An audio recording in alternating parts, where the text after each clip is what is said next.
What's up, good people? Welcome back to the Contractor Secrets Podcast. It's me, Tanner, and I'm glad to be back. It's been a little while. I hope you're doing well, and I hope you're preparing for a powerful 2026. Today's topic is about growth and change. If you are in a growth period, you are rocking and rolling, you are looking at new opportunities, you're trying new things, maybe you're even making a lot more money. If you're in a change period, things aren't going so well. You are experiencing the pain of change. You have yet to see the value of the change, but you're hopeful and you're full of faith, and that's what matters. And those two things are the only options. It's either growth or change. It's either learning or winning. There's no failing, and those are important principles to me in business, and I hope you can adopt those as well. So, quick overview of what's going on in my business. I'm going to be a little vulnerable with you today because I think, I created this podcast to help. I don't want to sugarcoat anything. I don't want to lie. I don't need to. I attempted to sell my painting business and it didn't work out. It did not work out. And I learned a lot, and I want to share what I learned.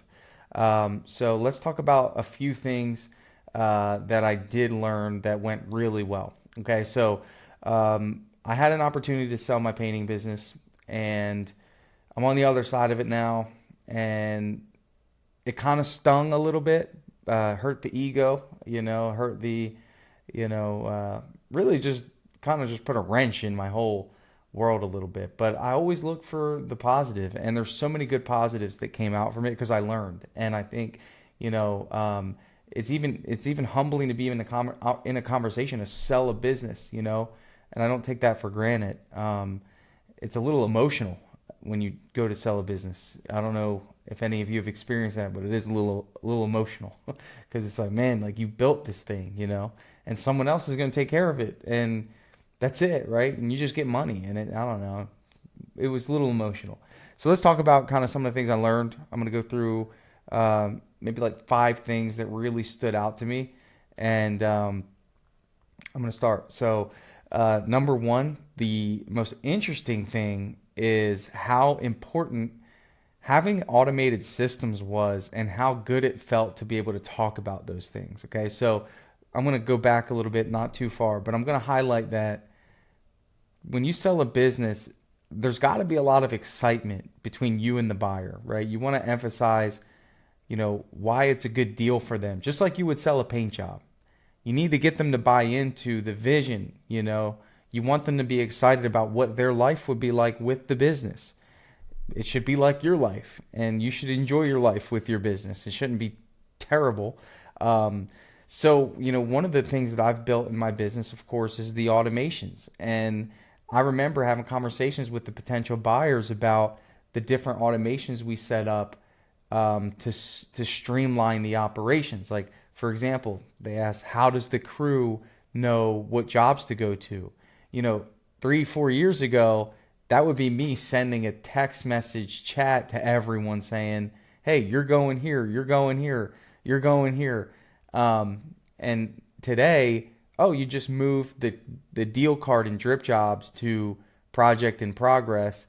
It sends an automated message to that team in Slack with the customer's information and the work order. And to be able to do that over and over and over again for all the different questions felt really good. And it created trust in the buyer, and so one of the things that's awesome about that is really just the essence of what I've always taught, right? And that is, if you're gonna sell a business, you've got to make it turnkey. You've got to make it to where somebody can walk up in that business and not have to do a lot of work, because most people, when they buy a business, they're buying an investment. They want a return, and they don't want to trade their time for that. That's the kicker. They don't want, that's not the exchange. Like, I'm not like, I can't wait to buy a 9 to 5, right? So that's a key element to be in the conversation of business. So important is having automated processes and systems. And I was a little, I know it, I'd say I was just a little surprised, because I was like, man, like, they seem to really like that. Like, that's exciting to them. And I'm like, well, I knew it's exciting, but it's just cool, right? It's cool because I was able to answer those questions confidently. And it wasn't like, oh, this business is so dependent on me doing all these things. And it's the same thing when I said, you know, when we send a proposal, they get followed up with, right? Obviously, Drip Jobs is doing a lot of that, which I'm extremely proud of, and if you're a user of Drip Jobs, really tap into the automations that Drip Jobs has, especially when it comes to Zapier, because there's just so much you can do with it. Don't sleep on that. I'd set some time aside to dig into that, because again, those processes that I'm sharing with you of, messages going to Slack and things like that. So anyway, really cool, especially for the internal processes. Another important thing that I was really proud to showcase during that period of selling the painting business was the hiring process, right? And I think we have such a dialed in hiring process because, again, like what you want to think of, and what's interesting about this buyer is they didn't really have experience in the painting business, right? So they don't know, right? So for me, I just wanted to make it as easy as possible. And they said, okay, well, how do you find applicants? And I said, well, that's also automated. We run an Indeed ad for $10 a day, and every single day almost we get an applicant that fills out our internal hiring form, and we take them through this 7-step hiring process. And what was awesome was when we actually met them in person, I was able to pull up Slack and show them that day that someone had filled out the hiring ad. And it was just, again, one of those things where it's like checkbox, when you're advocating the sale of a business. So really cool, from just seeing it from the perspective of a buyer. I've never done this before, so it was new to me, but it was just really neat. And I was really, it was really kind of fun because I'm like, man, this is easier than I thought. So that was number 2. So the first thing was just kind of like, them being excited about internal team processes, which was awesome, automated. The second one was having a solid hiring process and structure where it's not like hard to find painters. It's not. Just telling you, I've told you for many years on this podcast how easy it is. That's never been a problem finding them. Keeping them's a different story. Finding them is easy. Another awesome thing that I thought was really cool and really appealing to the potential buyer was the numbers. The diligence I had to have numbers available. You're not getting anywhere without tax returns. You're not getting anywhere without P&Ls. You're not getting anywhere without this very important documentation showcasing what's going on behind the scenes. And maybe this is a wake-up call for you if you're trying to be a bookkeeper in your business. It's not worth it because you're going to get scrutinized left and right. That's obviously the hardest reason, and I'll just put it out there. One of the reasons why we didn't get to move forward was because the numbers weren't as hot for 2025. I won't go into why, but they weren't. And when a bank looks at that, with the sale price that we agreed to, it just didn't align with servicing the loan for the buyers.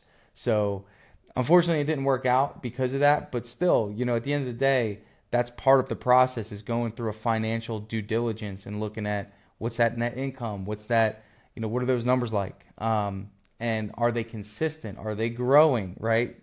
Think about it from the loan side. If they're getting a loan to fund the deal, that bank is like, well, let's see how much money the business is making. Let's make sure that you can pay back. And that's the bank talking to the buyer. You can pay this back. So it was just really interesting, and again, a lot of this stuff I knew going into it, but I prepared for it. And I think that's kind of the message I want to share with you today, is to prepare. Got to get the books in order. Got to get the team processes tight. Got to get the hiring process tight. So what do we go over? Team processes, number 1. Hiring processes, number 2. Number 3 was making sure you got the numbers right, making sure you have a bookkeeper and accountant every year. Not only are you filing your taxes, you're paying them, right? Very, very, very important. Number four, this was a big one. This was another thing I was super excited about was pricing. Man, painting businesses and pricing usually don't go together, right? It's usually like, it's usually we're pricing on feelings. And, for me, when you price on feelings, you're so owner dependent. You're not process dependent. And what was great is we have production rates, and that's something I implemented I think 2 years ago. I never did production rates. I didn't even care about them. I was like, what is this? Until we added it to drip jobs. And I was like, man, I should probably learn this if I'm going to sell this to people. And I did. And it's been a blessing. It's created consistency. There's no more feeling and guesswork. And if you're probably, and this is probably you, and it's okay, but if you're just winging pricing, you can't sell your business. Like, you're not going to be able to sell it. It's just not going to happen, because pricing is the heartbeat of your business, sales, right? So it was really neat because a few months ago, I don't know if I talked about it on this podcast, but I actually have a VA in the Philippines building out all the production rates for me. So the measurements come in, she builds out the estimates, and at that point we send it out. And again, that was another thing I could say, hey, this is the system we have for this. Really amazing to be able to say that, right? So the confidence level for the buyer was always really high because of these things. There was no like question marks about how do we hire, are the numbers solid, in terms of having them, is the sales process good? Like, what does that look like? Like, these are the questions you're gonna get. And number five, this is the most important, most important. Number five is, do you have somebody that is what I would consider an operator? Now, that operator was the game changer for me to be in that conversation. And that operator is someone that runs the day to day. And mine happened kind of organically. So I have a guy that started off as a carpenter's helper in my business and worked his way all the way up to be what is now our company supervisor. And he manages all the production. He's doing the hiring. He's starting to do sales, and he's really taken over the reins, which has removed me almost 90% from the business. He's doing the paint orders now. He's doing the scheduling. He's owning the operation. And what I love about that is the key to a successful transition. And in involving him in that transition was also a plan, because that's what a buyer wants, is they want someone that takes ownership when the owner's gone.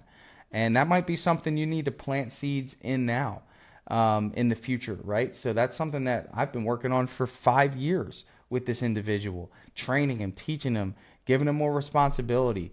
I will say this, if you have someone in your business that shows a little bit more care and a little bit more excitement, double down on that person. Give them more opportunity. You never know that maybe one day you say, you know what, man, you take over the production. And that might be the reason you're able to exit your business. And one of the things we tried to work in was him, being able to be a part of that team in a bigger way, not just as an employee.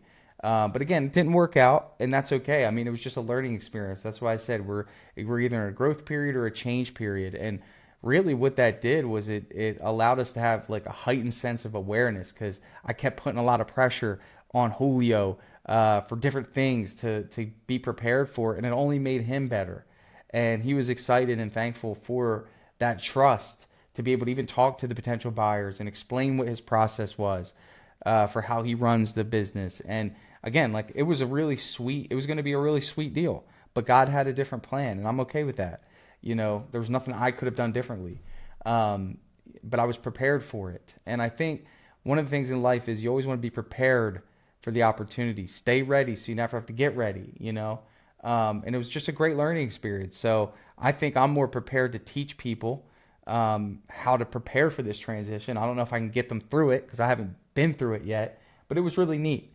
My mindset now is I'm going to keep the business, and it's a blessing either way, because I use the business in many different ways, uniquely with the different softwares that I'm working on. And I know that, again, it wasn't the right time. So I just want to hop on here, share that with you, give you some insight on, what to expect, if this is a direction you want to head in. And if you have any questions on this, feel free to reach out to me. But yeah, super interesting experience, super grateful. And I hope you guys are all preparing for your best year yet, 2026. Thank you and God bless. Appreciate you listening to the Contractor Secrets podcast.